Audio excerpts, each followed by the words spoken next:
നമസ്കാരം. ഇന്ത്യയോട് ഏറ്റുമുട്ടി ഒരു വിജയം കരസ്ഥമാക്കുക എന്നത് സത്യത്തിൽ പാകിസ്ഥാനെ സംബന്ധിച്ച് ഒരു സ്വപ്നം മാത്രമാണ്. അതുകൊണ്ട് തന്നെയാവണം പാകിസ്ഥാൻ എന്ന രാജ്യത്തെ പുൽക്കൊടിക്ക് പോലും ഇന്ത്യയോടും ഇവിടുത്തെ പൗരന്മാരോടും ഇത്രയേറെ പക. ഇപ്പോഴിതാ അന്ന് നമ്മുടെ മണ്ണിൽ ചോര ചിന്തിച്ചതിൽ പാകിസ്ഥാൻ പട്ടാളക്കാരനുമുണ്ടെന്ന റിപ്പോർട്ടുകൾ നമുക്ക് ഊട്ടിയുറപ്പിച്ചു തരികയാണ്. ഈ പകയും യുദ്ധവും ഒരു കാലത്തും അടങ്ങില്ലെന്ന സത്യം. അതായത് 1947 വിഭജനത്തിന് ശേഷം ഇന്ത്യയും പാകിസ്ഥാനും നിരവധി യുദ്ധങ്ങളിലും സംഘർഷങ്ങളിലും അകപ്പെട്ടിട്ടുണ്ട്. നടന്ന യുദ്ധങ്ങളിലൊക്കെ തന്നെ കേന്ദ്രബിന്ദു ആയത് ജമ്മു കശ്മീരാണ്. ജമ്മു കശ്മീർ നാട്ടുരാജ്യത്തെ ഇന്ത്യയോട് കൂട്ടിച്ചേർക്കുന്നതിനെ ചൊല്ലി തന്നെയാണ് ആദ്യ യുദ്ധവും നടന്നത്. ഇപ്പോഴിതാ ഞാൻ മുമ്പ് പറഞ്ഞു വെച്ചതുപോലെ പഹൽഗാമിൽ ആക്രമണം നടത്തിയ ഭീകരവാദികളിൽ ഒരാൾ പാകിസ്ഥാൻ സൈന്യത്തിലെ കമാൻഡോയാണെന്ന റിപ്പോർട്ടുകൾ കിട്ടിയിരിക്കുകയാണ്. ഭീകരരിൽ ഒരാളായ ഹാഷിം മൂസയാണ് പാകിസ്ഥാൻ സൈനികനായിരുന്നെന്ന വാർത്തകൾ പുറത്തു വരുന്നത്. 1.5 വർഷം മുമ്പ് 2 പാകിസ്ഥാനി ഭീകരർ ഇന്ത്യയിലേക്ക് നുഴഞ്ഞു കയറിയിരുന്നു. ഇതിലൊരാളായ ഹാഷിം മൂസ പഹൽഗാം ആക്രമണത്തിലെ സൂത്രധാരന്മാരിൽ ഒരാളാണ്. ഇയാൾ പാക് സൈന്യത്തിന്റെ പാരാ കമാൻഡോ ആയിരുന്നുവെന്നാണ് വിവരങ്ങൾ. ഇയാൾ പാക് സൈന്യത്തിന് വേണ്ടി പ്രവർത്തിക്കുകയും ചെയ്തിരുന്നു. ഇയാളെ പിന്നീട് ലഷ്കർ-ഇ തൊയ്ബ റിക്രൂട്ട് ചെയ്യുകയായിരുന്നു. ഇയാളാണ് പഹൽഗാം ആക്രമണത്തിന്റെ മുഖ്യ ആസൂത്രകരിൽ ഒരാളായത്. മൂസ 2024 ഒക്ടോബറിൽ നടന്ന സോനാമാർഗ് ടണൽ ആക്രമണത്തിൽ ഉൾപ്പെട്ടയാളാണ് എന്ന് തിരിച്ചറിഞ്ഞിട്ടുമുണ്ട്. അന്ന് ആക്രമണത്തിൽ ഉൾപ്പെട്ട ഭീകരൻ ജുനൈദ് അഹമ്മദ് ഭട്ടിനെ സുരക്ഷാ സേന കഴിഞ്ഞ ഡിസംബറിൽ ഏറ്റുമുട്ടലിൽ വധിച്ചിരുന്നു.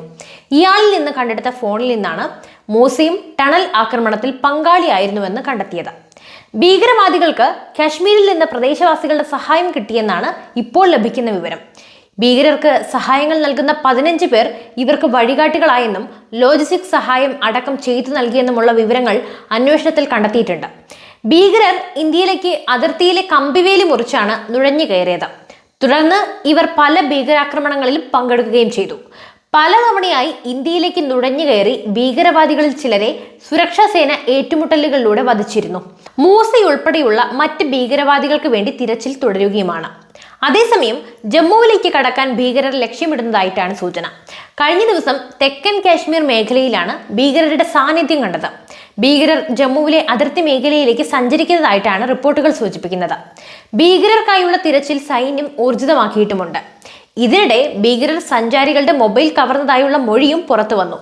2 സഞ്ചാരികളുടെ ഫോണുകളാണ് ഭീകരർ കൊണ്ടുപോയത്. ഈ മൊബൈൽ ഫോൺ കേന്ദ്രീകരിച്ചും അന്വേഷണം നടക്കുകയാണ്. ഏപ്രിൽ 22-നാണ് പഹൽഗാമിലെ ബൈസരൺ വാലിയിൽ ഭീകരാക്രമണം ഉണ്ടായത്. പൈൻ മരങ്ങൾക്കിടയിൽ നിന്ന് ഇറങ്ങി വന്ന ഭീകരർ വിനോദസഞ്ചാരികളെ വെടിവെച്ച് കൊല്ലുകയായിരുന്നു. 26 പേരാണ് പഹൽഗാം ഭീകരാക്രമണത്തിൽ കൊല്ലപ്പെട്ടത്. സംഭവത്തിൽ ഉൾപ്പെട്ട ഓരോ ഭീകരനെയും കണ്ടെത്തി അവർക്ക് ചിന്തിക്കാവുന്നതിലും അപ്പുറം വലിയ ശിക്ഷ നൽകുമെന്ന് പ്രധാനമന്ത്രി നരേന്ദ്രമോദി നേരത്തെ പറഞ്ഞിരുന്നു. പിന്നാലെ ഇന്ത്യയിൽ നിന്നും കനത്ത തിരിച്ചടിയാണ് പാകിസ്ഥാൻ നേരിട്ടുകൊണ്ടിരിക്കുന്നത്. ഇതിനിടെ ബൈസരൺ വാലി സിപ്പ് ലൈൻ ഓപ്പറേറ്ററെ NIA-യും ജമ്മു കാശ്മീർ പോലീസും ചോദ്യം ചെയ്യും. വെടിയൊച്ച കേട്ടിട്ടും ഇയാൾ സിപ്പ് ലൈൻ പ്രവർത്തിപ്പിച്ചെന്നും അതിന്റെ അടിസ്ഥാനത്തിൽ ചോദ്യം ചെയ്യാനുമാണ് തീരുമാനം. അതേസമയം ഭീകരർ ജമ്മുവിലെ അതിർത്തി മേഖലയിലേക്ക് സഞ്ചരിക്കുന്നതായിട്ടാണ് റിപ്പോർട്ടുകൾ സൂചിപ്പിക്കുന്നത്. ഭീകരർക്കായുള്ള തിരച്ചിൽ സൈന്യം ഊർജിതമാക്കിയിട്ടുണ്ട്. ഇതിനിടെ ഭീകരർ സഞ്ചാരികളുടെ മൊബൈൽ കവർന്നതായുള്ള മൊഴിയും പുറത്തു വന്നു.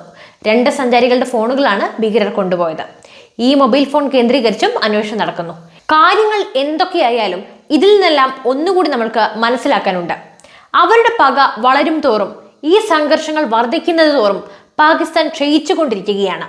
അതുകൊണ്ട് തന്നെ കാര്യമായ ഒരു യുദ്ധത്തിനൊരുങ്ങാൻ അവരെ നിലവിലെ സാമ്പത്തിക സ്ഥിതി സഹായിക്കുമെന്നതിൽ യാതൊരു ഉറപ്പുമില്ല.